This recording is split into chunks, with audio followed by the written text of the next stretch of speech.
على آل سيدنا محمد كما صليت على إبراهيم وعلى آل إبراهيم في العالمين إنك حميد مجيد. قال الله تبارك وتعالى في كلامه المجيد: أعوذ بالله من الشيطان الرجيم. بسم الله الرحمن الرحيم. وواعدنا موسى 30 ليلة وأتممناها ب10 فتم ميقات ربه 40 ليلة. وقال موسى لأخيه هارون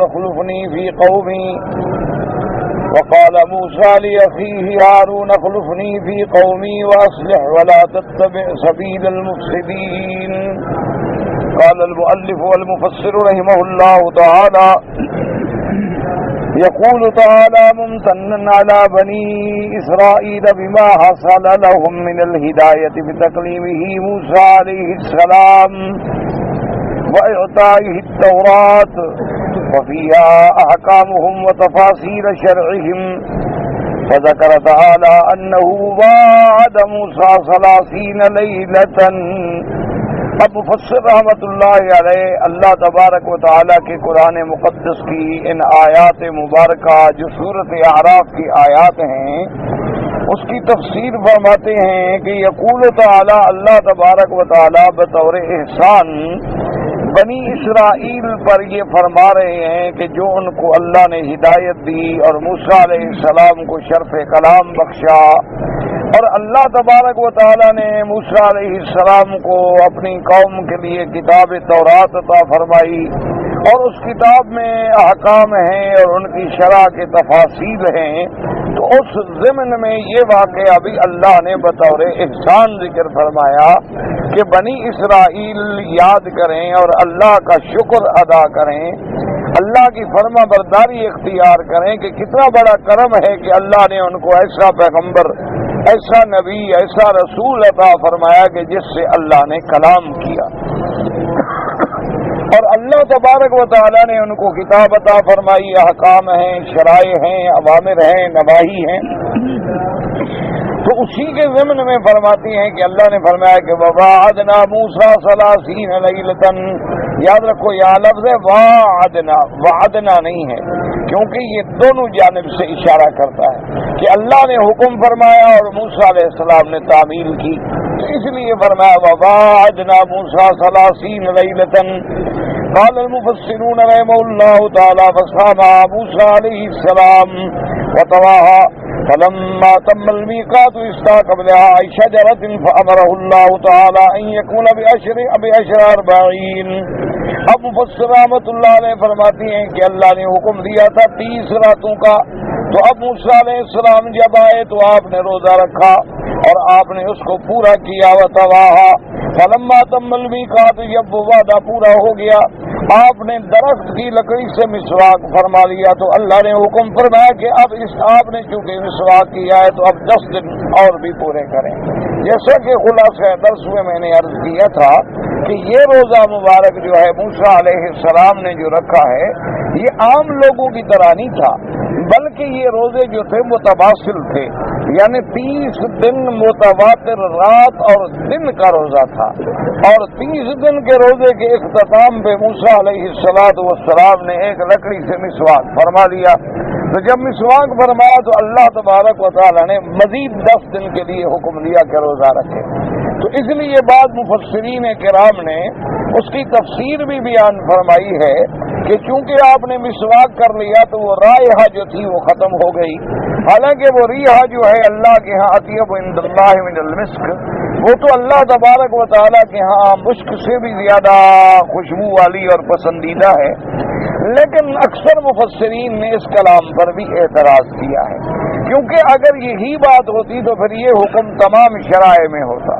سیدنا محمد الرسول اللہ صلی اللہ علیہ وعلی آلہ واصحابہ وسلم کی شریعت میں روزے کی حالت میں مسواک کرنا منع نہیں ہے، یعنی اب بھی آپ اگر رمضان میں روزہ رکھیں چاہے صبح کو مسواک کریں چاہے شام کو مسواک کریں۔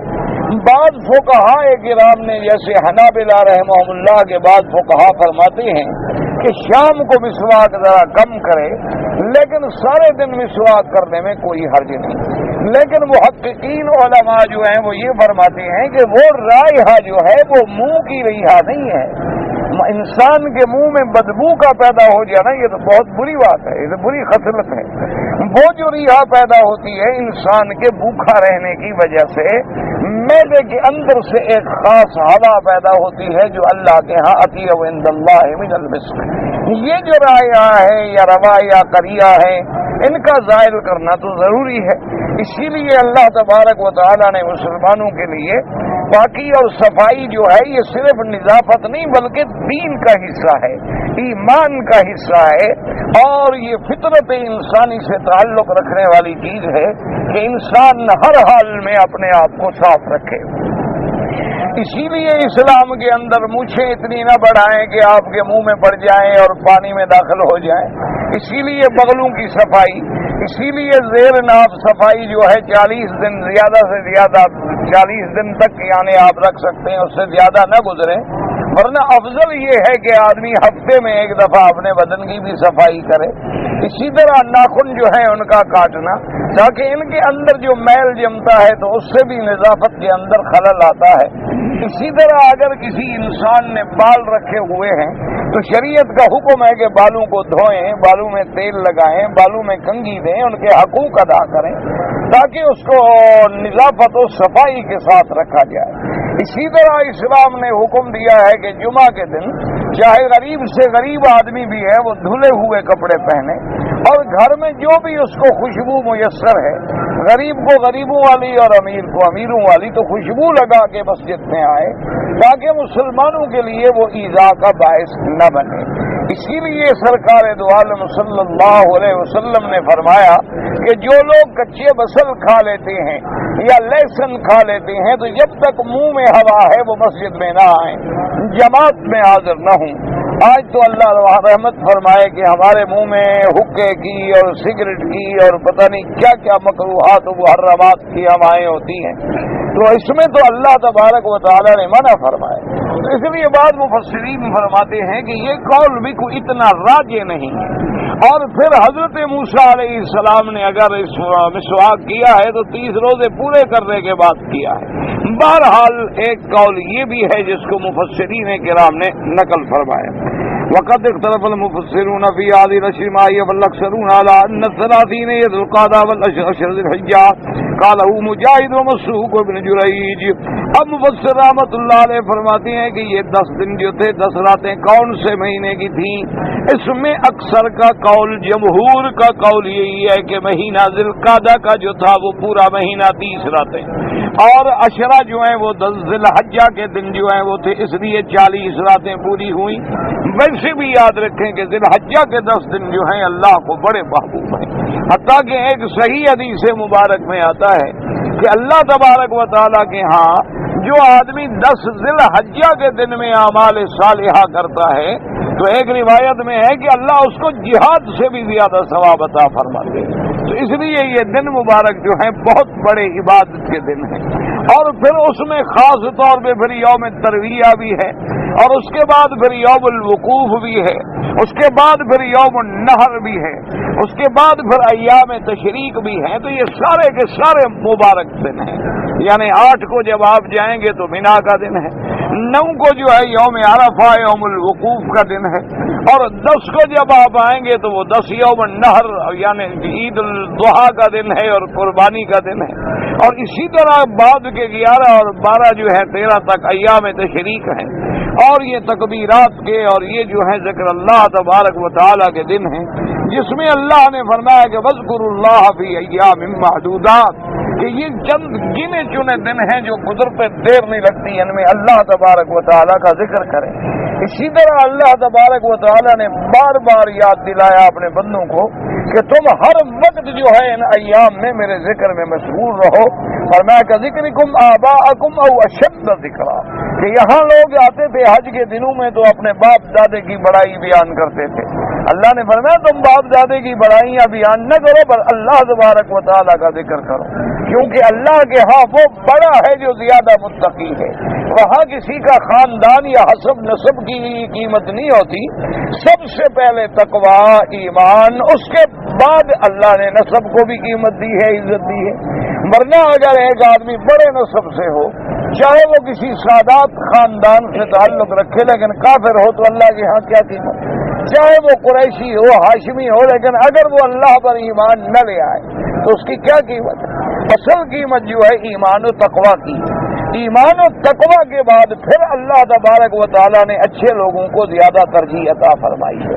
تو اس لیے مفسر رحمۃ اللہ علیہ فرماتے ہیں کہ حضرت مجاہد رحمۃ اللہ علیہ اور بعض مفسرین نے یہی فرمایا ہے کہ 30 لیلۃ، یعنی 30 راتیں جو تھیں وہ ذی القعدہ کے مہینے کی تھیں.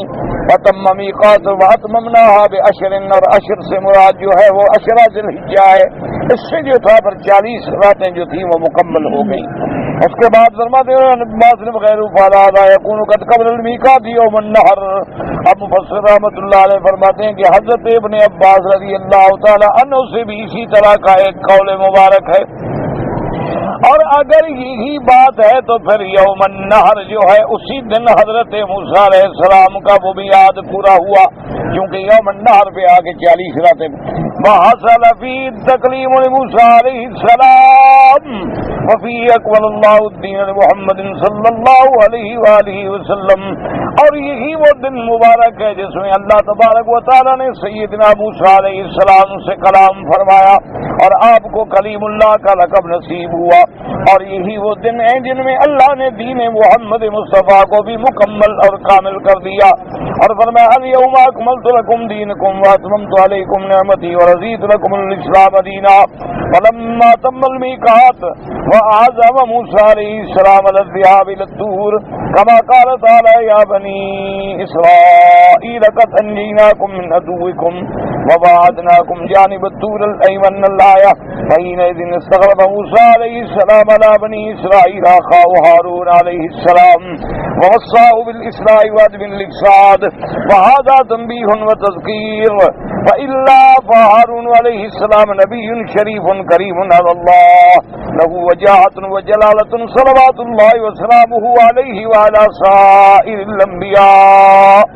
اب مفسر رحمۃ اللہ علیہ فرماتی ہیں کہ جب حضرت موسیٰ علیہ السلام نے طور پہ جانے کا عزم کیا اللہ کے حکم کی تعمیل کے لیے، جس کو اللہ تبارک و تعالیٰ نے ذکر فرمایا کہ یا بنی اسرائیل قد نجیناکم من عدوکم، اے بنی اسرائیل ہم نے آپ کو دشمن سے نجات دی.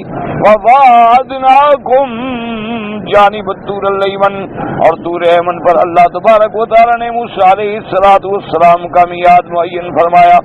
یعنی وہی دن جب حضرت موسیٰ علیہ السلام جانے لگے، استخلف موسیٰ علیہ السلام علی بنی اسرائیل اخاہ ہارون، آپ نے اپنی قوم بنو اسرائیل میں اپنے بھائی حضرت ہارون کو خلیفہ بنایا.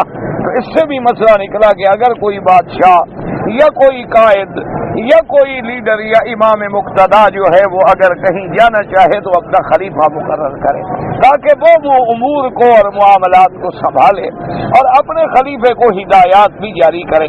اسی لیے مفسر رحمۃ اللہ علیہ فرماتی ہیں کہ جو موسیٰ علیہ السلام نے ہدایات دی یہ ایک قسم کی تنبیہ ہے، تذکیر ہے اور لوگوں کے لیے تعلیم ہے.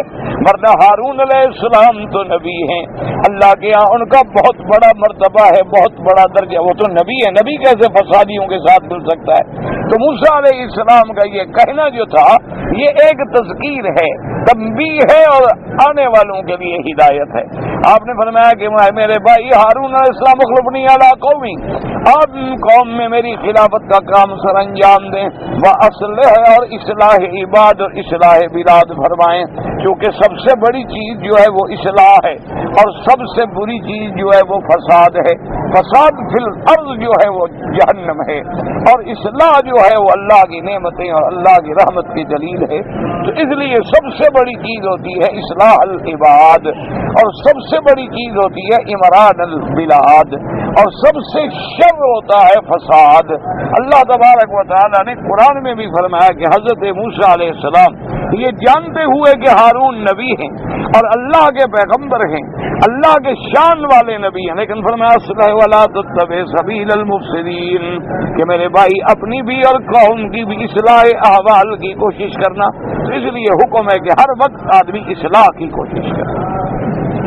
حتیٰ کہ اسی لیے فقہا نے لکھا ہے کہ اگر دو بندوں کے درمیان میں صلح کرانے کے لیے کبھی کبھی آدمی کو جھوٹ بھی بولنا پڑے تو نے کہا اس جھوٹ پہ مواخذہ نہیں ہوگا.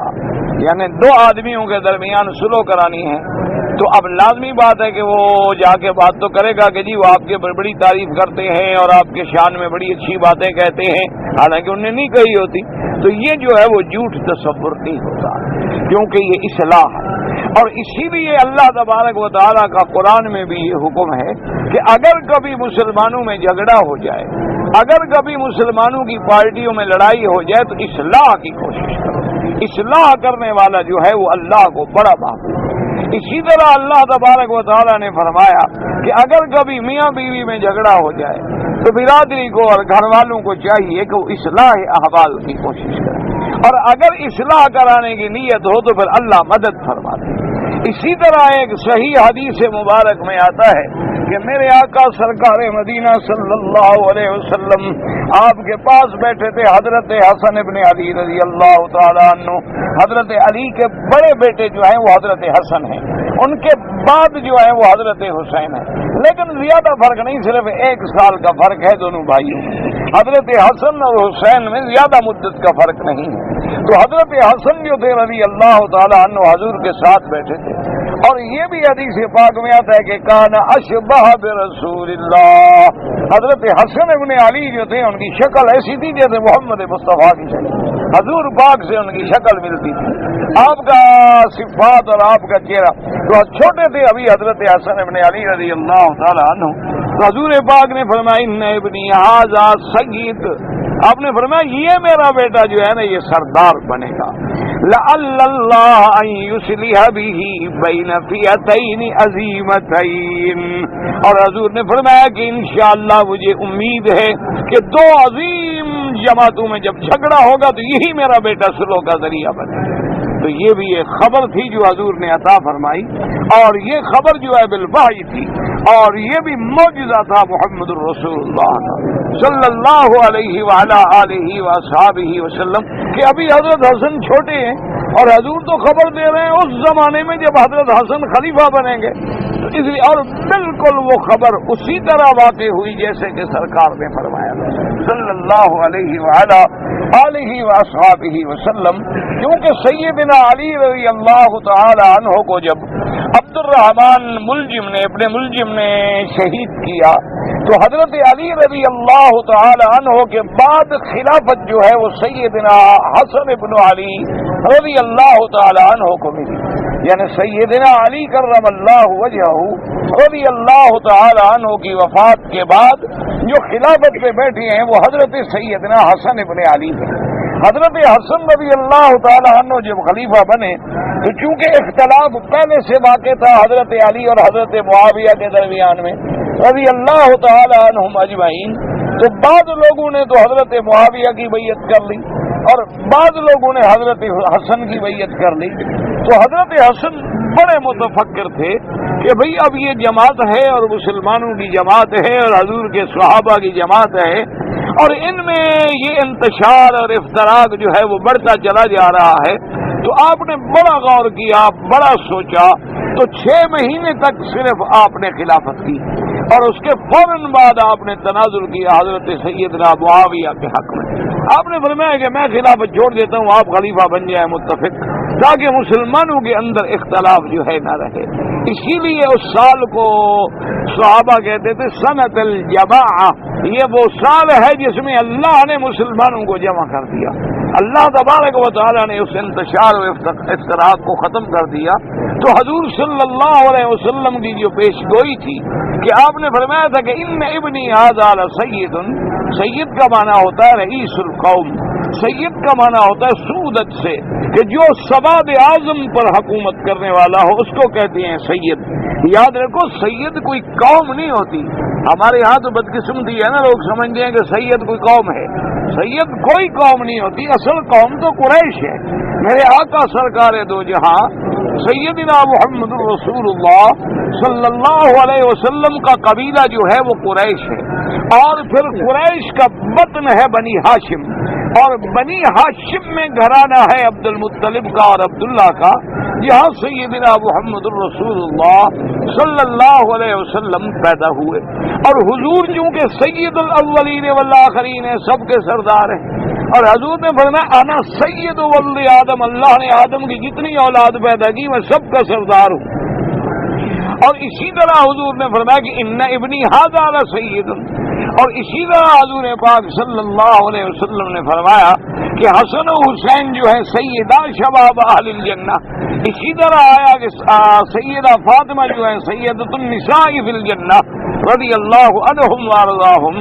تو اس وجہ سے اب جن لوگوں کی نسبت اولاد کی حضرت حسن یا حضرت حسین کی طرف ہو گئی تو وہ اپنے آپ کو بھی سید کہلاتے ہیں، ورنہ سید قوم نہیں ہوتی، قوم جو ہے وہ قریش ہے اور بنو ہاشم ہے۔ سیدنا محمد الرسول اللہ صلی اللہ علیہ وسلم بھی قرشی ہاشمی ہیں، اسی طرح سیدنا علی رضی اللہ تعالی عنہ بھی ابی طالب کے بیٹے ہیں اور قرشی ہاشمی ہیں، اور اسی طرح سیدنا حسنین رضی اللہ عنہما آپ بھی بنو ہاشم سے ہیں، لیکن سید کا لقب ہے، اور سید مانا رئیس القوم، سید کا مانا سردار، سید ہے سعودت سے، اور سید اس کو کہتے ہیں جو سواد اعظم پہ یعنی بڑی ایک جماعت پہ سرداری کرنے والا ہو۔ تو حضور صلی اللہ علیہ وسلم نے فرمایا کہ میرا یہ بیٹا جو ہے دو جماعتوں کے درمیان سلو کرنے کا ذریعہ بنے گا، اسی لیے حکم ہے کہ آپ دنیا میں اصلاح کریں، آپ دنیا میں صلاح کے کام کریں، اور آپ دنیا میں فتنہ و فساد سے بچیں۔ دیکھو ہمیں اللہ نے کیسے دین کا پیرو بنایا ہے کہ میرے آقا سرکار دو عالم صلی اللہ علیہ وسلم کی تمنا تھی کہ یہ کعبہ شریف جو ہے دوبارہ تعمیر کیا جائے، اور اس کے اندر جو حتیم کا طرف ہے جس کو قریش نے چھوڑ دیا تھا اس کو بھی شامل کر کے کعبۃ اللہ کو بڑھا دیا جائے، اور کعبۃ اللہ کے دو دروازے رکھے جائیں، ایک داخل ہونے کے لیے اور ایک نکلنے کے لیے، اور دروازے بھی زمین کی سطح پہ رکھے جائیں تاکہ آنے جانے میں آسانی ہو۔ لیکن حضور نے فرمایا کہ عائشہ چونکہ قوم ابھی نئی نئی مسلمان ہوئی ہے، اور اگر میں نے کعبہ گرا کے دوبارہ بنایا تو لوگوں میں ایک فتنہ پھیل جائے گا کہ اللہ کے نبی نے کعبہ گرا دیا اور کعبہ گرا دیا اور کعبہ گرا دیا، تو لہذا میں اس فتنے کو ابھرنے نہیں چاہتا، اس لیے میں نہیں بناتا۔ اس لیے حکم ہے کہ شریعت کے اندر حتیٰ کہ فقہا نے لکھا ہے کہ اگر کوئی عالم کسی ایسے مقام پہ چلا جائے کہ کسی مسئلے بیان کرنے سے فتنے پھیلنے کا اندیشہ ہو تو اس کو چاہیے کہ ایسے مسائل سے درگزر کر جائے، ایسے مسائل سے کنارہ کشی کر لے، اور پھر آہستہ آہستہ آہستہ لوگوں کو قائل کر کے سمجھانے کی کوشش کرے، کیونکہ اللہ تبارک و تعالیٰ کو زمین میں اصلاح پسند ہے، اللہ تبارک و تعالیٰ کو فساد پسند ہے، ان اللہ لا یحب المفسدین۔ اسی طرح حضرت موسیٰ علیہ السلام نے فرمایا اصلح ولا تتبع سبیل المفسدین۔ تو اللہ پاک سے دعا کریں کہ اللہ ہر مسلمان کو فساد سے بچائے، اللہ تبارک و تعالی ہر مسلمان کو فتنے سے بچائے۔ اسی لیے قرآن میں آتا ہے والفتنۃ اشد من القتل، فتنہ جو ہے یہ تو قتل سے بھی زیادہ شدید چیز ہے۔ اور آج کل لوگ جو ہیں مذہب کے نام پر جھگڑے کھڑے کرتے ہیں، بعض لوگ جو ہیں وہ قومیتوں کے نام پہ جھگڑے کھڑے کرتے ہیں کہ جناب ہم سندھی ہیں اور یہ پنجابی ہے، ہم پٹھان ہیں اور یہ بلوچ ہے۔ اچھا پھر ان میں بھی چاہے پٹھان بھی ہوں پھر وہ کہیں گے یہ تاجک ہے، یہ ازبک ہے، یہ فلان ہے اور یہ فلان ہے۔ اللہ تبارک و تعالیٰ سے دعا کریں کہ اللہ مسلمانوں کے ان جھگڑوں سے دور فرما دے۔ میرے آقا کی زندگی میں، سرکار دو عالم کی زندگی میں ایک دفعہ جھگڑا ہو گیا اوس و خزرج میں. اوس و خزرج کی آپس میں پہلے بھی لڑائیاں تھیں، اسلام میں شروع ہو گئی، لیکن ایک دن پھر جوش آ گیا. انہوں نے کہا یا اللہ، انہوں نے کہا یا الخزرج. دونوں کے جوان جناب نکل آئے تلواریں لے کر. حضور پاک کو پتہ لگا تو حضور پہنچا. انہوں نے فرمایا کیا کر رہے ہو؟ دعوها انہا منتنۃ، خبردار، فرمایا قومی نعرے آئندہ مت لگایا کرو، یہ بدبودار نعرے ہیں. تو مسلمان ہو یا انما المؤمنون اخوۃ، جب کلمہ پڑھ لیا سب بھائی ہیں. یہ کیا مطلب ہے کہ اوس کی مدد کرے اور خضرت کی مدد کرے؟ یہ کیا مطلب ہے کہ کہیں پنجابی ہے، کہیں سندھی ہے، کہیں ہندی ہے؟ یہ کیا مطلب؟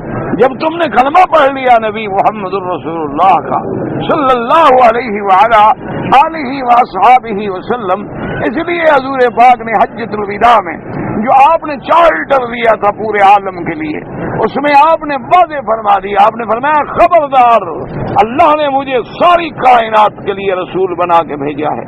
اور آپ نے فرمایا لا فضل لعربی علی عجمی، خبردار کسی عربی کو اجمی پہ فضیلت نہیں. ولا لأحمر علی اسود، کسی گورے کو کالے پہ فضیلت نہیں. الا بالتقوی، اللہ کے ہاں وہی زیادہ محبوب ہے جو تقوی میں آگے بڑھا ہوا. اسی لیے آپ دیکھ لیں کہ جب فتح مکہ ہو گیا، اللہ نے اسلام کو غلبہ دے دیا. حضرت صدیق بھی موجود ہے، عمر، عثمان و علی بھی موجود ہے، تمام عشرہ مبشرہ بھی موجود ہیں. لیکن آپ نے فرمایا کہ بلال کعبے کی چھت پہ کھڑے ہو کے اذان دو. اصل اشارہ کس طرف تھا؟ اللہ کے نبی نے فرما دیا کہ دیکھو آج کالے گورے کے جھگڑے ختم، آج میرا بلال کالا نہیں کعبے کی چھت پہ کھڑا ہے. اور آج دیکھ لو کہ بلال غلام نہیں، وہ سب کا سردار بنا ہوا ہے. اللہ کے نبی نے جو جھگڑے مٹائے تھے، آج بدقسمتی ہے کہ ہم مسلمان پھر اسی میں مبتلا ہو گئے. اور آج تو ہر جماعت کے پگڑی بھی الگ ہے، کسی کی سبز ہے، کسی کی کالی ہے، کسی کی نیلی ہے، کسی کی پیلی ہے. باسکٹیں الگ ہیں، ٹوپیاں الگ ہیں، مسجدوں کے رنگ الگ ہیں ماشاءاللہ، ہاتھ میں پکڑنے والے بیت الگ ہیں، ہر کسی کی نشانیاں ہیں اور علاماتیں ہیں. اور اس پہ آدمی کچھ نہیں کہہ سکتا ماں سوا اس کے کہ انا للہ و انا الیہ راجعون. اور جتنی پارٹیاں بن رہی ہیں، اللہ رحمت فرمائے، مسلمان کبھی کسی کو نہیں کیا، لیکن کافر روز بنا رہے ہیں. کافر بنانے کی تو مشینیں لگ گئی ہیں، لیکن ان سے پوچھو کہ تم نے کبھی ایک آدمی کو مسلمان بھی بنایا ہے؟ اور آج بھی کفر میں اسلام وہی جماعتیں پھیلا رہی ہیں جپ کر کے اپنے دین کا کام کر رہی ہیں، جن کا نہ اشتہار ہے، جن کا نہ کوئی لیبل ہے، جن کا نہ کوئی لباس کا تعین ہے، جن کی نہ کوئی ڈائریاں ہیں، نہ تاریخیں ہیں، نہ کتابیں ہیں، نہ کوئی لیڈروں کے نام ہیں. بلکہ اگر ان کے کسی اجتماع کی اخبار میں خبر آ جائے تو ان کے بڑے رات کو مسجد میں بیٹھ کے روتے ہیں کہ بھئی ہمیں کس گناہ کی سزا ملی، ہمارا نام باہر کیوں آ گیا؟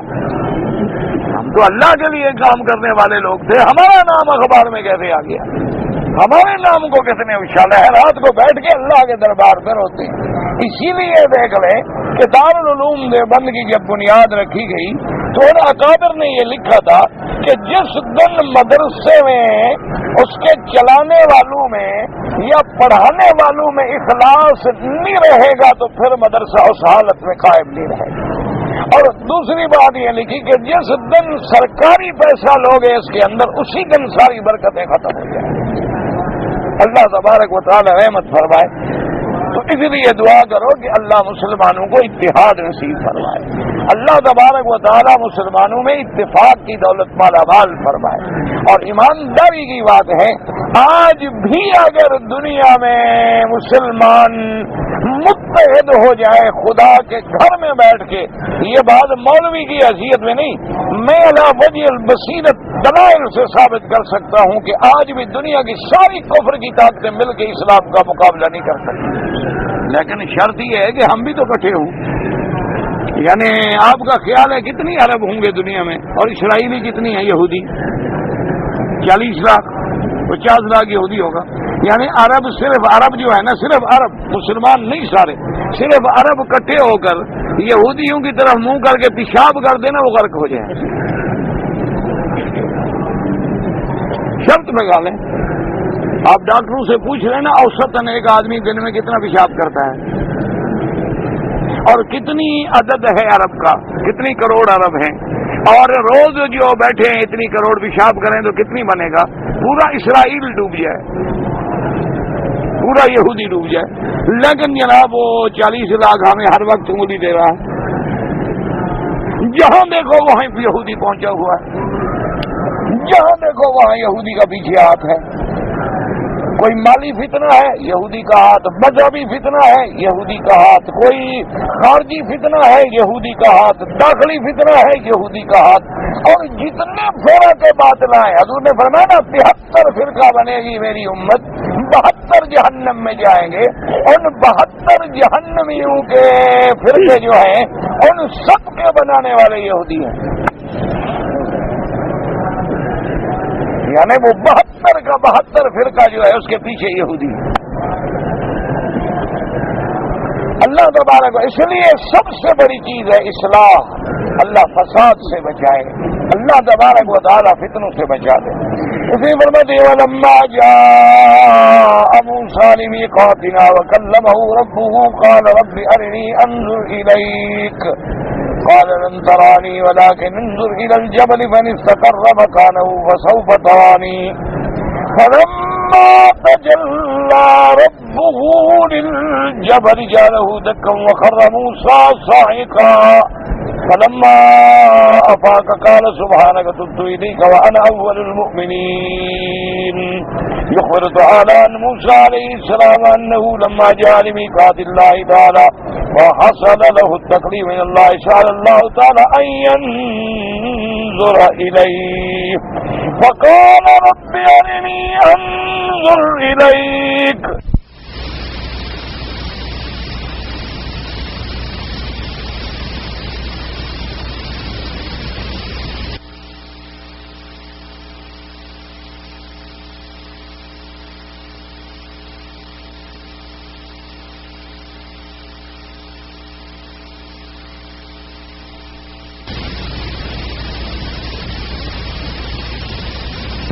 من العلماء لأنها موضوعة لنفي التعبيد فاستدل بالمعتزلة ولا نفي الرؤية في الدنيا والآخرة وهذا هدف الأقوال لأنه قد تواترت الأحاديث عن رسول الله صلى الله عليه وسلم بأن المؤمنين يرون الله في الدار الآخرة كما سنورد عند قول تعالى وجوه يومئذ ناظرة إلى ربها ناظرة وقول تعالى إخبار الكفار كلا إنهم عن ربهم يومئذ لمحجوبون وقيل إن في التعبير في الدنيا جمعا بين هذه الآية بين الدليل القاطع راسية الرؤيا في الدار الآخرة وقيل إن هذا الكلام في هذا المقام كالكلام في قوله تعالى لا تدرك الأبصار وهو يدرك الأبصار وهو اللطيف الخبير وقد تقدم ذلك في نام الكتب المتقدمة إن الله تعالى قال سمع موسى أنه لا يراني حي إلا مات ولا يابس إلا تدهده ولهذا قال تبارك وتعالى فلما تجلى ربه للجبل جعله دكا وخر موسى صاعقا۔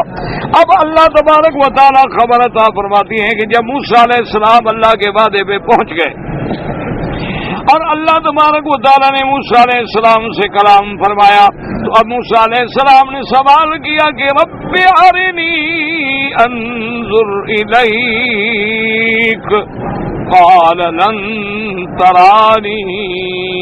موسیٰ علیہ السلام نے عرض کیا کہ یا اللہ مجھے اپنی رؤیت نصیب فرمائے، دیدار نصیب فرمائے۔ اللہ نے فرمایا کہ لن ترانی۔ اب مفسر رحمۃ اللہ علیہ فرماتی ہیں کہ یہ جملہ جو ہے بڑا مشکل ہے کیونکہ یہاں نفی جو ہے لن کے ساتھ کی گئی ہے، جو نفی تعبید ہمیشہ کی تعبید کے لیے نفی ہو وہاں استعمال ہوتا ہے۔ ان لم تفعلوا ولن تفعلوا واتقوا النار التي اعدت للكافرين۔ اسی طرح اللہ تبارک و تعالی لن تنالوا البر حتى تنفقوا مما تحبون۔ تو اب یہاں اللہ نے فرمایا کہ لن ترانی موسیٰ تم ہرگز نہیں دیکھ سکتے ہو، تو اس سے معلوم یہ ہوتا ہے کہ نفی ہو گئی ہمیشہ کے لیے۔ اسی وجہ سے معتزلہ فرقہ جو ہے گمراہ فرقہ ہے، انہوں نے اسی سے استدلال کیا ہے کہ اللہ کی زیارت نہ دنیا میں ہو سکتی ہے نہ آخرت میں ہو سکتی ہے؟ انہوں نے کہا کیونکہ قرآن نے نفی کی ہے، تعبید کی۔ اللہ نے فرمایا کہ لن ترانی، اس سے نفی ہو گئی، جب نفی ہو گئی تو کوئی نہیں دیکھ سکتا۔ لیکن یاد رکھو کہ یہ استدلال بالکل ضعیف ہے، چونکہ صحیح احادیث سے بھی اور قرآن سے بھی ثابت ہے کہ اللہ رؤیت نصیب فرمائیں گے قیامت والے دن۔ وجوہ یومئذ ناظرۃ ناظرۃ الی ربها ناظرہ۔ اور اسی طرح دوسری آیت میں اللہ فرماتے ہیں کلا انہم عن ربہم یومئذ لمحجوبون۔ قیامت والے دن کافر ایسے حجاب میں ہوں گے کہ ان کو رؤیت نصیب نہیں ہوگی، مانا مومن کو نصیب ہوگی۔ اسی طرح اللہ نے فرمایا کہ قیامت والے دن ایسی آنکھیں، ایسے چہرے ہوں گے جو اپنے رب کا دیدار کریں گے۔ اور میرے آقا کی حدیث مبارک ہے، آپ نے فرمایا انکم سترون ربکم یوم القیامت ولا تضامون فی رؤیتہ، کہ قیامت والے دن تم اپنے رب کا دیدار کرو گے اور اللہ کے دیدار میں کوئی شبہ بھی نہیں ہوگا، کوئی شک بھی نہیں ہوگا۔ جیسے آپ نے فرمایا کہ 14ویں کے چاند میں کوئی شبہ نہیں ہوتا، ایسے تمہیں زیارت نصیب ہوگی۔ تو اب مانا کیا ہوگا؟ اس لیے علماء نے فرمایا کہ جب موسیٰ علیہ السلام نے کہا کہ رب ارنی انظر الیک قال لن ترانی، اس کا مطلب کیا ہے؟ یعنی تم دنیا میں نہیں دیکھ سکتے ہو، دنیا کے اندر دیکھنا جو ہے وہ بنا ہے، یعنی ممتنع الوقوع ہے، کوئی نہیں دیکھ سکتا، لیکن قیامت کا حال جو ہے وہ الگ ہے اور دنیا کا حکم جو ہے وہ الگ ہے، تاکہ اب دونوں آیتیں بھی جمع ہو گئیں اور معتزلہ کے بھی رد ہو گیا۔ اور بعض علماء فرماتی ہیں کہ دیکھو اللہ نے فرمایا کہ لن ترانی، یہ نہیں فرمایا کہ لن ارا، کہ میں تو کبھی دیکھا ہی نہیں جا سکتا۔ دونوں کلاموں میں فرق ہے نا، ایک ہے کہ آپ مجھے نہیں دیکھ سکتے، ایک ہے کہ مجھے کوئی بھی نہیں دیکھ سکتا، تو فرق ہے نا۔ اللہ نے یہ تو نہیں فرمایا نا، اللہ نے یہ نہیں فرمایا کہ میں نہیں دیکھا جا سکتا، بلکہ فرمایا موسیٰ علیہ السلام تم جس مقام پہ اور حالت میں ہو تم نہیں دیکھ سکتے۔ تو اس لیے ہمیشہ کے لیے نفی نہیں ہوتی، بلکہ یہ تو خاص ہے، اسی مقام کے ساتھ تعلق رکھتی ہے کہ موسیٰ علیہ السلام کے لیے اس وقت کا دیکھنا جو ہے۔ اور ایک روایت میں یہ بھی آیا، اللہ نے فرمایا کہ موسیٰ علیہ السلام دنیا میں اگر کوئی زندہ انسان مجھے دیکھے تو وہ زندہ نہیں رہ سکتا، جب خدا کو دیکھا تو بس ختم ہو گیا۔ اور اگر کوئی چیز یابس ہے، خشک ہے، وہ اس پہ میں تجلی ڈالوں تو وہ ہل جائے، اس لیے کوئی برداشت نہیں کر سکتا۔ لیکن تمہاری تسلی کے لیے ہم تھوڑا سا نظارہ دکھلاتے ہیں۔ اللہ نے فرمایا کہ آپ اس پہاڑ کی طرف دیکھیں، وَلَٰكِنْ انظُرْ إِلَى الْجَبَلِ، اس پہاڑ کی طرف دیکھیں، فَإِنِ اسْتَقَرَّ مَكَانَهُ فَسَوْفَ تَرَانِي، اگر یہ پہاڑ اپنے مکان پہ ثابت رہ جائے تو تم بھی مجھے دیکھ سکو گے، اور اگر یہ پہاڑ میری برداشت نہ کر سکے تو ایک ضعیف انسان کیسے برداشت کر سکتا ہے؟ اس لیے علماء نے لکھا ہے کہ یہ پہاڑ بھی شان والا تھا، جس پہ اللہ نے موسیٰ علیہ السلام کو بٹھایا، جس پہ اللہ کے پیغمبر نے 40 روز اعتکاف کیا، 40 دن کے روزے رکھے، اور یہ پہاڑ شان والا ہے جس پہ اللہ نے تجلی ڈالی۔ اور اسی طرح فرمایا کہ وہ پہاڑ بھی شان والا ہے جس پہ محمد مصطفیٰ ٹھہری ہیں، جبل احد۔ حضور نے فرمایا کہ یہ پہاڑ ھذا جبل یحبنا ونحبہ، یہ پہاڑوں میں وہ پہاڑ ہے جو ہم سے محبت کرتا ہے اور ہم اس سے محبت کرتے ہیں۔ اس لیے علماء نے لکھا ہے کہ دنیا میں 4 پہاڑ ہیں جن کو شرف ملا ہے۔ ایک پہاڑ تو یہ جبل طور ہے، ایک کہتے ہیں جبل جودی ہے، اور ایک جبل لبنان ہے، اور ایک جبل احد ہے۔ یعنی ان 4 پہاڑوں کو اللہ نے شرف بخشا ہے، اور پھر ان 4 پہاڑوں میں کہتے ہیں کہ سب سے زیادہ شرف جو ہے اللہ نے احد کو بخشا، کہ جس کے ساتھ سیدنا محمد رسول اللہ صلی اللہ علیہ وسلم کو پیار ہو، اور حضور جب سفر سے آتے تو اپنی اونٹنی کو پاؤں سے چلاتے کہ فرماتے چل چل جلدی کر، یہ پہاڑ آ گیا میرا محبوب۔ میں وہاں دیکھنا چاہتا ہوں. اور صرف یہ نہیں فرمایا کہ مجھے محبوب ہے، فرمایا وہ بھی ہم سے محبت کرتا ہے. تو معنی یہ ہے کہ اللہ پتھروں کے دل میں بھی نبیوں کی محبت ڈالتے ہیں. اللہ تبارک و تعالیٰ کے پیغمبروں کے ساتھ دریاؤں کی مچھلیاں اور ذرہ ذرہ محبت کرتا ہے. اسی لیے ایک حدیث پاک میں آتا ہے، اللہ فرماتی ہے میں جس کو محبوب بنا لیتا ہوں پھر فرشتوں کو حکم دیتا ہوں کہ پورے عالم میں اعلان کر دو کہ یہ میرا محبوب ہے، تم بھی اس سے محبت کرو. حتیٰ کہ حدیث میں آتا ہے کہ دریا کی مچھلیاں بھی اس کے لیے محبت کرتی ہیں اور پتھر بھی اس کے لیے محبت کرتی ہیں. اسی لیے حضور پاک نے فرمایا کہ اس سرزمین مکہ میں آج بھی اس پتھر کو پہچانتا ہوں. مجھے نبوت نہیں ملی تھی لیکن جب میں اس پتھر کے قریب گزرتا تھا تو وہ مجھ پہ سلام پڑھتا تھا. حضور صلی اللہ علیہ وسلم کی شان ہے تو اللہ تبارک و تعالیٰ نے شان عطا فرمائی. تو یہ پتھر اور پہاڑ بھی شان والے ہیں جن کو اللہ تبارک و تعالیٰ نوازنا چاہے. دیکھا نہیں انہیں پتھر پہاڑوں کا پتھر ہے جو کعبے میں بھی لگا ہوا ہے، ایک وہ پتھر ہے جو تیرے گھر میں بھی لگا ہوا ہے، ایک وہ پتھر ہے جو سڑکوں میں بھی لگا ہوا ہے، اور ایک وہ پتھر ہے جس کو اللہ نے شرف بخشا اور اللہ کے کعبے میں بھی لگا ہوا ہے. یہ تو اللہ تبارک و تعالیٰ کی شان ہے. وہ جس کو عزت دینا چاہیں، وہ جس کو رفعت دینا چاہیں، وہ جس کو مکانہ دینا چاہیں. تو اس لیے علماء فرماتی ہیں کہ اللہ پاک نے جب فرمایا کہ لن ترانی، اس کا مطلب یہ ہے کہ تم دنیا میں نہیں دیکھ سکتے ہو، البتہ آخرت کے اندر جو ہے وہ سب مسلمانوں کو رؤیت نصیب ہوگی. اور صحابہ کرام میں اختلاف ہے. بعض صحابہ فرماتی ہیں کہ حضور پاک کو بھی رؤیت نصیب نہیں ہوئی، لیکن حضرت ابن عباس رضی اللہ تعالیٰ عنہ اور دیگر صحابہ فرماتی ہیں کہ نہیں، سرکار دو جہاں سیدنا محمد رسول اللہ صلی اللہ علیہ وسلم کو آپ معراج والی رات جو ہے رؤیت نصیب ہوئی ہے، یعنی آپ کو زیارت نصیب ہوئی. اچھا وہ بھی اختلاف نہیں ہے کہ دنیا میں نہیں دیکھ سکتے. تو حضور اس وقت دنیا میں تو نہیں تھے، وہ تو آسمانوں پہ تھے، زمین پر تو نہیں تھے. تو زمین کے احکام الگ ہوتے ہیں اور آسمانوں کے احکام جو ہیں وہ الگ ہوتے ہیں. تو اللہ تبارک و تعالیٰ نے موسیٰ علیہ السلام کو فرما دیا کہ آپ میری رؤیت کے متحمل نہیں ہو سکتے، اور پھر اللہ نے اپنی تجلی ڈالی اور انشاءاللہ زندگی باقی تو بات باقی. واللہ تعالی عالم وعلمہ اتم.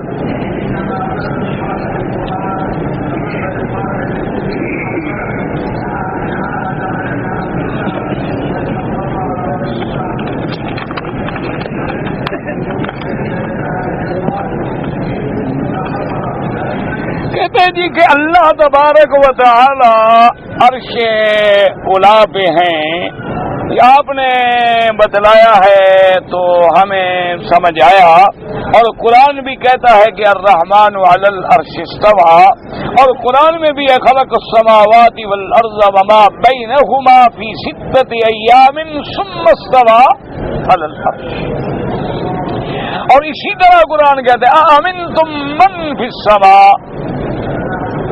تو باقی کہتے ہیں جی کہ لیکن یہ بھی تو قرآن میں موجود ہے کہ جب تم 2 ہوتے ہو تو میں تیسرا ہوتا ہوں، اور 3 ہوتے ہو تو میں چوتھا ہوتا ہوں، اور میں تمہارے ساتھ ہوتا ہوں.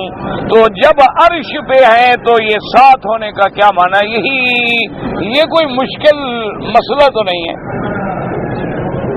اگر آپ قرآن کو پڑھتے تو یہ مسئلہ بھی آپ کو سمجھ آ جاتا. قرآن میں باقاعدہ موجود ہے. اللہ نے فرمایا کہ موسیٰ علیہ السلام اور ہارون علیہ اذهبا الى فرعون انه طغى، جاؤ تم دونوں، فرعون سرکش ہو گیا ہے، جا کے میری دعوت توحید دو. تو موسیٰ علیہ السلام نے عرض کیا، انہوں نے کہا اللہ میاں آپ کا حکم تو سراخوں پر ہم جاتے ہیں، لیکن انی اخاف ان یقتلون. قال رب انی قتلت منهم نفسا، اللہ میاں میرے ہاتھ سے ان کا ایک بندہ مر گیا تھا قبطی. فاخاف ان یقتلون، میں ڈرتا ہوں مجھے وہ بدبخت کہیں اسی اپنے بندے کے عوض میں پکڑ کے قتل نہ کر دیں. کیونکہ یہ جو سمجھدار لوگ ہوتے ہیں FIR محفوظ رکھتے ہیں نا، وقت بدلتے تو دیر نہیں لگتی نا. تو اب اگر میں جاؤں تو وہ اپنے اس قتل میں مجھے پکڑنے. اللہ میاں جاتے تو ہیں آپ کا، آپ نے فرمایا لا تخافا اننی معکما، تم دونوں نہ ڈرو میں جو تمہارے ساتھ ہوں. اب ساتھ ہونے کا کیا معنی؟ اسمع و ارا، کیونکہ میں سننے والا ہوں، دیکھنے والا ہوں. جب ہر چیز میرے سامنے ہے تو گویا میں تمہارے ساتھ ہوں. تو ہر چیز اللہ کے علم میں ہے. تو اللہ کی جو معیت ہے مانا ہوتا ہے معیت علم. جب اس کے علم سے کوئی چیز باہر نہیں تو گویا ساتھ ہے، ہر چیز اس کے سامنے. آپ دیکھیں نا، آپ کو پتا ہو کہ میری اینک جو ہے وہ بریف کیس کے فلاں خانے میں رکھی ہے تو یقین، لیکن کبھی اینک آپ کے یہاں رکھی ہوتی ہے، آپ پوچھیں اینک کدھر گئی، اینک کدھر گئی. کیونکہ علم نہ ہو تو چیز دور ہو جاتی ہے اور علم ہو تو قریب ہو جاتی ہے. ہر چیز چونکہ اللہ کے علم میں ہے تو اللہ ساتھ ہے. معیت کا معنی ہے معیت علم، اور کبھی معیت کا معنی ہوتا ہے معیت نصرت، کہ میری مدد تمہارے ساتھ ہے، میں تمہارے ساتھ ہوں. جیسے اللہ نے فرمایا اذ یقول لصاحبہ لا تحزن ان اللہ معنا. اللہ تبارک تعالیٰ نے فرمایا کہ میرا مدنی اپنے ساتھی کو صدیق رضی اللہ تعالیٰ عنہ کو فرما رہے تھے، ابو بکر غم نہ کرو، اللہ جو ہم دونوں کے ساتھ ہے. تو وہ ساتھ کا معنی یا نحن اقرب الیہ من حبل الورید یا وہو معکم اینما کنتم، تو مراد ہوتا ہے معیت علم، کیونکہ احاط بکل شیء علما، کہ ہر چیز جو ہے اس کے علم کے اندر ہے، کوئی چیز اس کے علم کے باہر نہیں ہے. تو معیت علم مراد ہوتی ہے یا معیت نصرت مراد ہوتی ہے. یہی تو ہے جس میں صوفیوں کو رگڑا لگ گیا. انہوں نے کہا کہ اللہ اتنا قریب ہے کہ منصور کے اندر بول رہا تھا. یہی تو رگڑے ہیں جو لگے ہیں بیچاروں کو. اسی لیے حکم ہے نا کہ ان صوفیوں کے کلام کو حجت نہ سمجھا کرو. کلام صوفیہ در شریعت حجت نیس. صوفیوں کا کلام شریعت میں کوئی حجت نہیں. کیوں اپنے پتہ نہیں کس طرح میں بیچارے کہہ جاتے ہیں. تو اسی لیے وہ ہوتا ہے. وہ بھی اسی جھگڑے میں آ گئے. اسی جھگڑے میں تو علی مدد والے آئے ہوئے ہیں نا. وہ کہتے ہیں کہ اللہ میاں حضرت علی کے اندر حلول کر گیا ہے، اس لیے مولا علی یا علی اللہ کو بھول گئے، اللہ کو تو پکارتے ہی نہیں. وہ کہتے ہیں اللہ میاں تو اس کے اندر آ گیا نا. جب اندر آ گیا تو اب پھر اللہ کو کیوں پکاریں، اسی کو پکاریں جس کے وہ اندر ہے. اسی لیے بعض لوگوں نے ایسے ایسے شعر کہے ہیں نا جی کہ جب ذرا گردن جھکائی دیکھ لی گویا خدا کو تو اندر بند کیا ہوا ہے نا انہوں نے، نعوذ باللہ ثم نعوذ باللہ. اسی طرح آپ کے سرائکی علاقے کے بھی ایک شاعر نے کہا تھا کہ ظاہر وچ ہے پیر فریدن، باطن وچ ہے خود اللہ. آگے کہہ دو نعوذ باللہ. اور ہمارے پاس کوئی حل ہے؟ ہم کیا کر سکتے ہیں ماں سوا افسوس کرنے کہ اللہ ہدایت دے. تو یہ بات نہ سمجھیے، مانا نہیں کہ اندر ہونے کا کیا مانا، نعوذ باللہ معیت کا کیا مانا. یعنی آپ جب حمام میں جاتے ہیں فرشتے اندر جاتے ہیں ہاں جی. اچھا آپ اگر میاں بیوی مل رہے ہوں تو جو کرامن کاتبین ہے وہ ساتھ بیٹھتے ہیں تو خدا اندر ہوتا ہے. نعوذ باللہ ثم نعوذ باللہ. اس لیے ہمیشہ یاد رکھو کہ وہ معکم اینما کنتم کا کیا معنی معیت علم، احاط بکل شیء علما. لیکن مقام علو ہے میرے اللہ کا. اسی لیے ساری دنیا دیکھو نا، ایک جہل سے بھی کہو یار میرے لیے دعا کرو، ایسے دعا کریں کہ اوپر سے رحمت آئے گی نا. اسی لیے ہے کہ آخری رات کا جب حصہ ہوتا ہے تو ینزل ربنا تبارک و تعالی، اللہ تبارک و تعالی آسمان دنیا پہ نزول فرماتی ہیں اور فرماتے ہیں حل من سائل، ہے کوئی مانگنے والا جس کو میں دوں. اس لیے مسئلے کو سمجھیں، اللہ پاک ہدایت عطا فرمائے. ویسے ایک بات یاد رکھو، ایسے مسائل میں زیادہ دماغ نہ دوڑایا کرو. ایسے مسائل کا پوچھنا اور سوال کرنا بھی منع ہے. ہم مخلوق ہیں، عاجز ہیں، ناقص ہیں. اپنے مسئلے پوچھو، تم خالق کی تحقیق میں لگ گئے ہو.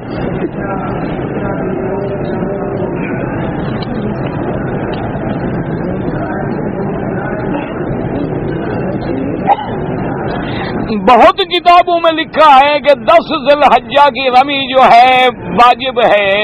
اگر یعنی 11 کی صبح صادق تک رمی نہ کی تو قضا بھی واجب ہے. ٹھیک ہے، تو ٹھیک تو لکھا ہوا ہے. کہ 10 ذی الحجہ کو رمی کرنا جو ہے وہ واجب ہے. چھوڑو گے تو ایک دم دینی پڑے گی. اس کا افضل وقت جو ہے زوال سے پہلے پہلے. سارا دن جو ہے بغیر کراہت کے جائز ہے، لیکن اگر کوئی مجبور ہو کے نہ مار سکے تو وہ رات میں بھی مار سکتا ہے، اور بالکل چھوڑ دے تو دم پڑ جائے گی. اور احناف کے نزدیک تو اور بڑا سخت ہے کہ اگر اس نے کنکری نہ ماری اور اس نے قربانی کر دی اور احرام کھول دیا تو ایک اور دم پڑ گئی کہ اس نے ترتیب پر بھی عمل نہیں کیا. ایک تو کنکری نہیں ماری اور ایک ترتیب بھی چھوڑ دی. باقی ائمہ کے نزدیک ترتیب واجب نہیں ہے، لیکن کنکری مارنا تو سب کے نزدیک واجب ہے.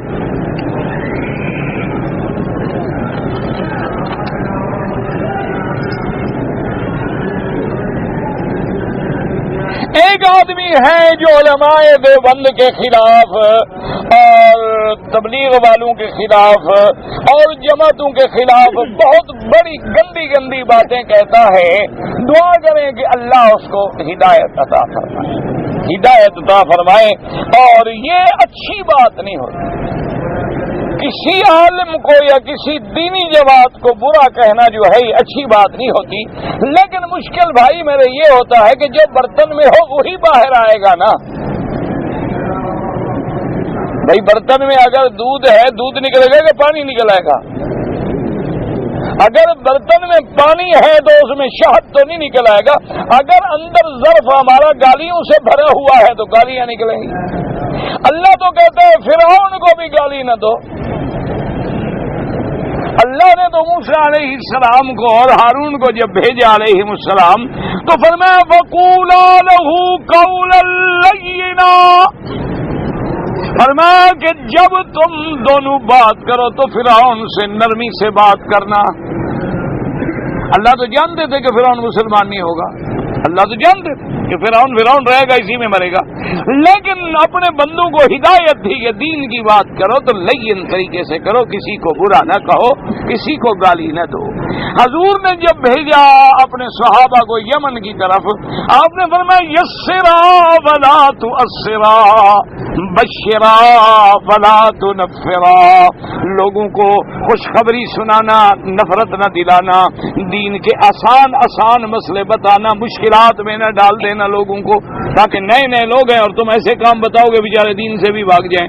تو اس لیے ہمیشہ اصول ہے کہ آپ کسی مخالف کو بھی، یعنی فرعون کو بھی، کافر کو بھی گالی نہیں دے سکتے، اس کی نفی کر سکتے ہیں، تردید کر سکتے ہیں. تو جو لوگ اہل اللہ کی یا علماء کی یا اللہ والوں کی برائی کرتے ہیں، میری ان سے گزارش ہے کہ وہ توبہ کریں، اللہ تبارک و تعالیٰ سے معافی مانگیں، کیونکہ اللہ تبارک و تعالیٰ اپنے اولیاء کی برائی برداشت نہیں فرماتے. من آذى لي وليا فقد آذنته بالحرب، جو اللہ کے ولیوں کو دکھاتا ہے پھر اللہ سے جنگ کرتا ہے. اللہ تبارک و تعالیٰ کے مومنوں پہ ہاں علمی اختلاف علیحدہ بات ہے، اختلاف کے ادب ہوتا ہے، اختلاف کرنے کا طریقہ ہوتا ہے، محبت کے ساتھ، پیار کے ساتھ، دلائل کے ساتھ بات کی جائے. بہرحال وہ گالی دیں، برا کہیں، ہم تو دعا کریں گے.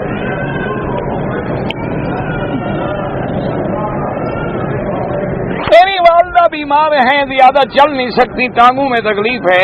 ہم مدینہ منورہ جا رہے ہیں تو عمرہ مدینہ منورہ میقات ہے، عمرہ ضروری ہے. آپ ان کو نہ چلائیں، ریڑھی پہ طواف کرا دیں، ریڑھی پہ صفا دوڑا دیں. چلاتے کیوں ہیں آپ اپنی والدہ کو؟ اور آپ بھی نیت کر لیں، ریڑھی بھی والدہ کی، آپ کو ثواب بھی ملے گا اور دونوں کا طواف بھی ہو گیا اور دونوں کی صفا مروہ بھی اکٹھے ہو گئی، ان کا عمرہ بھی ہو گیا. چراغ کی 4 رکعتیں ہیں، اسی طرح ضحیٰ کی بھی 4 رکعتیں ہیں اور بعض روایات میں 8 بھی ہیں. اوابین کے بارے میں 6 رکعتیں، نفلی عبادت ہے، اللہ کرنے کی توفیق دے. اگر حضور پاک کے شہر مدینہ منورہ میں جانا ہو تو ہم روزانہ جا کے سلام عرض کریں نہیں. صحابہ یہ کرتے تھے کہ جب باہر سے آتے تو سلام عرض کرتے اور پھر جس دن جانا ہوتا تو سلام عرض کرتے. اور ادب کا تقاضا بھی یہی ہے کہ آدمی پہلے دن سلام عرض کرے، بعد میں جتنے دن رہے درود شریف کثرت سے پڑھے، چلتے پھرتے بیٹھتے اٹھتے مسجد میں گھر میں ہر جگہ درود شریف پڑھے، اور پھر جس دن آنا ہو ادب سے سلام پڑھ کے چلا ہے۔ موسیٰ علیہ السلام بڑے ہیں یا ہارون علیہ السلام بڑے ہیں؟ بہرحال روایات میں یہی آتا ہے کہ ہارون بڑے ہیں، اور فوت بھی وہ پہلے ہوئے اور موسیٰ علیہ السلام بعد میں ہوئے، لیکن ان دونوں کی عمر کا فرق اگر تمہیں معلوم نہ ہو سکے تو کون سا دین کا مسئلہ تیرا اٹکا ہوا ہے؟ بس بیٹھے ہیں تو کچھ سوال تو لکھ لینا، مولوی بھی مفت کا، جواب بھی مفت کا، کوئی ٹکٹ تو لگتا نہیں سوال جواب پر، مفت جو پوچھنا ہے تو پوچھتے رہے۔ اب آپ پوچھ لو کہ آدم بڑے ہیں کہ موسیٰ بڑے ہیں، پھر کیا ہوگا؟ اچھا آدم بڑے ہیں کہ ہوا بڑے؟ اب یہی مسئلے پوچھتے رہو، بس یہی بڑے اٹکے ہوئے مسئلے ہیں۔ انا للہ و انا الیہ راجعون۔ بیوی کے درمیان جھگڑا ہو گیا، میں نے بیوی کو مارنے گیا، مجھے روکا، دور پھینک دیا، پھر میں نے بیوی کو کہا اگر تو بات کرے طلاق ہے تو جھگڑے میں ہی طلاق دیتا ہے آدمی، محبت میں کوئی طلاق دیتا ہے؟ وہ بھائی جب بھی طلاق دیتا ہے غصے میں دیتا ہے، جھگڑے میں دیتا ہے، طلاق پکی ہو گئی۔ سب سے بہتر طریقہ یہ ہے کہ عربی میں سوال لکھ کے دارالافتاء سے رجوع کریں۔ جب ہم حنفی مسلک کے لوگ نماز عصر کے بعد طواف کریں تو ان کے لیے 2 رکعت جو ہے وہ مغرب کے بعد ادا کریں۔ باقی ائمہ، امام شافعی رحمۃ اللہ علیہ، امام احمد بن حنبل رحمۃ اللہ علیہ کے نزدیک اللہ کے کعبے میں چاہے فجر کے بعد کوئی طواف کرے یا عصر کے بعد، وہ کہتے ہیں ہر وقت 2 رکعت پڑھ سکتا ہے، لیکن امام ابو حنیفہ رحمۃ اللہ علیہ کہتے ہیں کہ نہیں، عصر کے بعد نماز نہیں پڑھ سکتا، سورج کے غروب ہونے کے بعد پڑھے۔ جب میرا کوئی دوست فوت ہو گیا ہے اور میں اس کے لیے حج بدل کروں تو اللہ مجھے بھی ثواب دیں گے؟ بالکل پورے حج کا ثواب دیں گے، آپ کو کیوں ثواب نہیں دیں گے بھائی؟ اللہ کے خزانے میں کوئی کمی ہے؟ اللہ تبارک و تعالیٰ حتیٰ کے بعض روایات میں یہ بھی آیا کہ ایک آدمی نے مثلا پیسے دیے کہ تم یہ پیسے لے لو اور میرے باپ کا حج بدل کرو، اللہ فرماتے ہیں تینوں کو حج کا ثواب دے دو، پیسے دینے والے کو بھی، کرنے والے کو بھی، اور جس کے لیے کیا ہے اس کو بھی عطا ہے۔ اس لیے اللہ کے خزانے میں کوئی کمی نہیں۔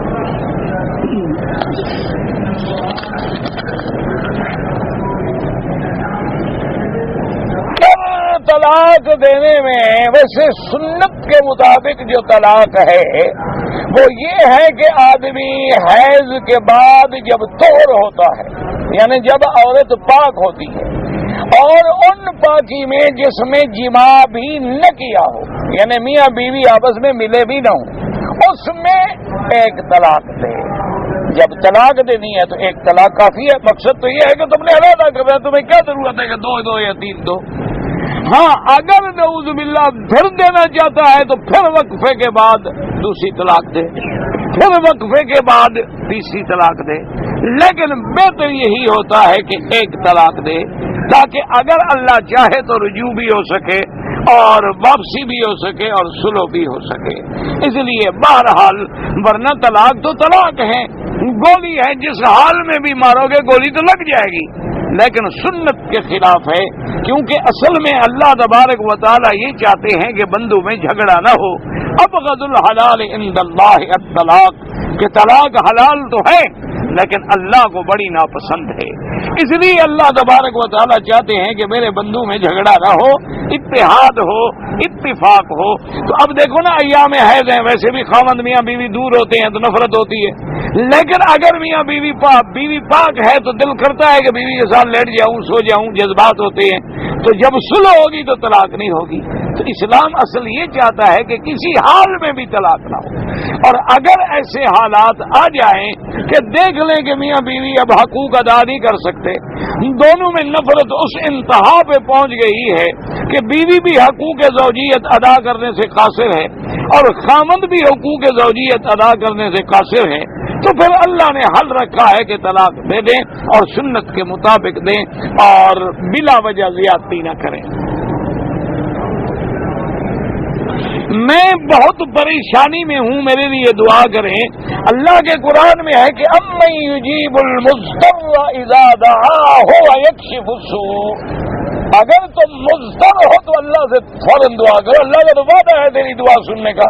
ہماری دعا تو پتہ نہیں پہنچے نہ پہنچے، لیکن تم جب مضطر ہو تو دعوت المضطرین سننے کے لیے تو اللہ کا وعدہ ہے، اور فوراً اللہ تبارک و تعالیٰ سے مدد پکڑے اور اللہ تعالیٰ سے رجوع کرے، اللہ سے دعا کرے۔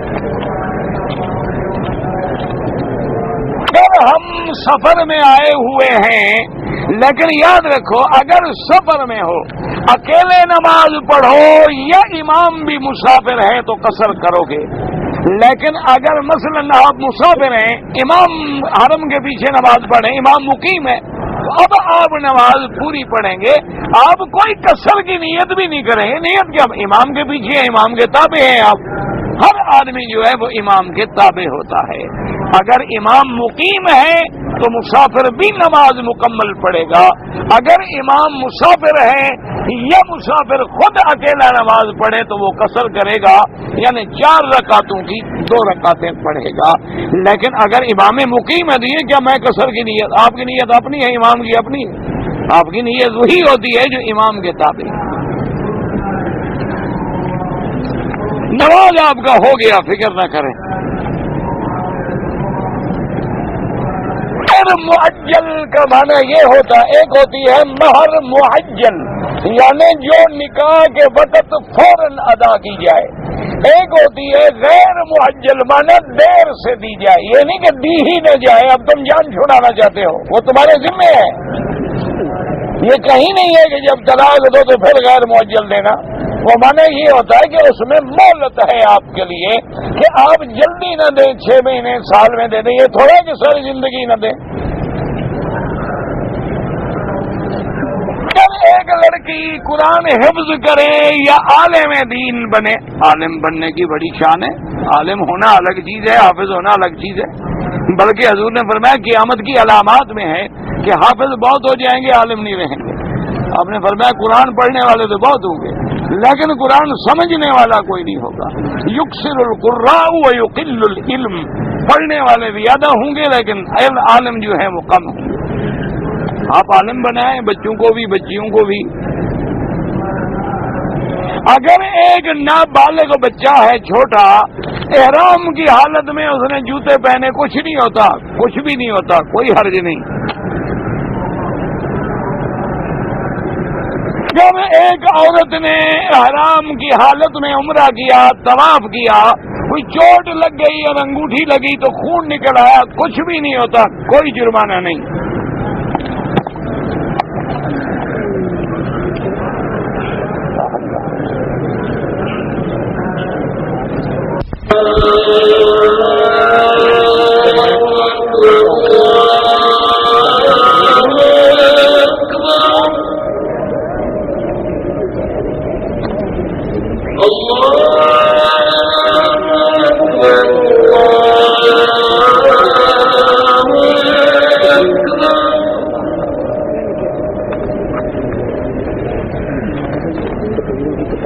أشهد أن لا إله إلا